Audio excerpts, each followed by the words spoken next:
Happy birthday dear Paramesh. Welcome বন্ধুগণ আপনাদের সকলকে তানুস ভ্লগ অ্যান্ড টপিক চ্যানেলে। আসলে আজকে ছিল 2 মাই, আমার ছেলের জন্মদিন। তো এই যে সকাল সকাল উঠে ওকে স্নান করে রেডি করে দিয়েছিলাম।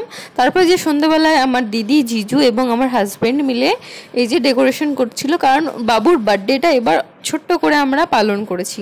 কিছু ইস্যু থাকার কারণে আমরা বড়ভাবে পালন করতে পারিনি। তো আগামী দিনে ভগবানের কাছে আশা করছি ভগবান আশীর্বাদ তো করলে আমরা বড়ভাবে পালন করতে পারবো। তো দেখো এইভাবে সমস্ত কিছু দিদি, জিজু আর হাজব্যান্ড মিলে রেডি করছিল, আর আমি ওদিকে খাবার বানিয়েছিলাম আলুর এবং মটরের দম, আর হয়েছিল লুচি, আর হয়েছিল পায়েস, আর সাথে ছিল কোল্ড ড্রিঙ্ক, র্যাপার্স, কচুরি, আর ছিল থামস আপ। তো এই যে আমি আমার ছেলেকে এখানে রেডি করে দিয়েছিলাম, এই ড্রেসটা পরিয়ে দিয়েছিলাম। তারপর এই যে কেক কাটিং হচ্ছিল, তো এই যে কেকটাই লেখা ছিল পরমেশ। তো খুব সুন্দরভাবে কেকটা কাটিং হয়েছিল। ওর হাতটা আমি আর হাজব্যান্ড মিলে ধরেছিলাম, ওর পাপা মিলে। তো এইভাবেই ওর বার্থডেটা এইবার আমরা পালন করলাম। আগামী দিনে আশা করছি ভালোভাবে পালন করতে পারবো। তো যাই হোক, এটা কিন্তু খুব সুন্দরভাবেই হয়েছিল। তো এই যে নানা রকমের ছবি এবং প্রত্যেকটা পরিবারের সকলের ছবি আমরা এখানে দিয়েছি।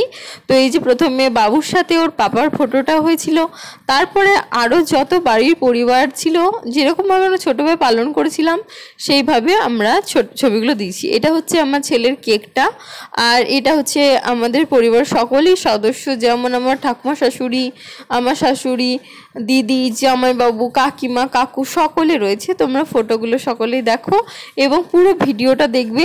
আশা করি আমি ভালোভাবে তোমাদের সাথে আরও সুন্দর সুন্দর ভিডিও আনতে পারবো। তো এই যে রাতের শেষে আমি সবার লাস্টে খাবার খেয়েছিলাম, তারপরে যে বাসন টাসন ধুয়ে সব কিছু করতে 1টা বেজে গেছিলো ঘুমোতে। তোমরা পাশে থেকো।